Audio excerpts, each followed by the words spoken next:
Gostaria de fazer com você, nesse momento, uma leitura cristológica das leituras que são apresentadas para esse 14º domingo do tempo comum, sobretudo a primeira leitura e o Evangelho. Ora, a primeira leitura tirada da profecia de Isaías, capítulo 55, nos ensina que a palavra de Deus vem ao mundo e não volta para o céu sem produzir o fruto necessário. Já Mateus capítulo 13 compara a palavra como uma semente que cai na terra e que, dependendo do solo, ela produz fruto ou não. Ora, numa leitura cristológica desses textos, nós entendemos e compreendemos que a palavra de Deus é uma pessoa, a pessoa de Jesus. Conforme diz o prólogo de João, no princípio era o Verbo era Deus, o Verbo estava com Deus e o Verbo se fez carne e habitou entre nós. Portanto, a palavra de Deus é a pessoa de Jesus Cristo, que já preexistia antes de tudo e que foi enviado ao mundo para poder nos salvar. Então, segundo a primeira leitura, Jesus, ou seja, a palavra de Deus, vem ao mundo e não volta para o céu sem produzir o fruto, sem produzir aquilo que essa palavra, a missão que essa palavra recebeu da parte de Deus. E de fato foi isso que aconteceu. O Verbo se fez carne e habitou entre nós e não voltou para o céu sem ter salvo a humanidade.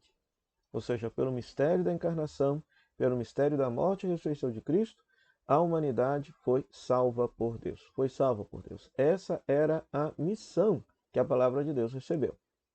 Só que o Evangelho nos mostra que esta salvação vai depender da nossa acolhida. Santo Agostinho nos ensinou que Deus criou a gente sem a nossa colaboração, mas não nos salvará sem a nossa participação. Então, Jesus haverá de nos salvar na medida em que tivermos um coração como essa terra boa que acolhe Jesus na nossa vida. Então, há pessoas que acolhem Jesus na sua vida e experimentam a santificação e a salvação. É o terreno bom. Há pessoas que, num primeiro momento, acolhem Jesus na sua vida, mas as preocupações com o mundo e com a riqueza fazem com que se perca essa salvação. A salvação não é produzida na vida dele. Por quê? Porque talvez ele possa pensar que a presença de Jesus na sua vida vai lhe trazer bens materiais, a salvação material, quando a salvação que Jesus vem trazer para a humanidade é uma salvação de outra ordem. É a salvação existencial, é a salvação que nos faz viver a plena comunhão com Deus já nesse mundo e depois na eternidade.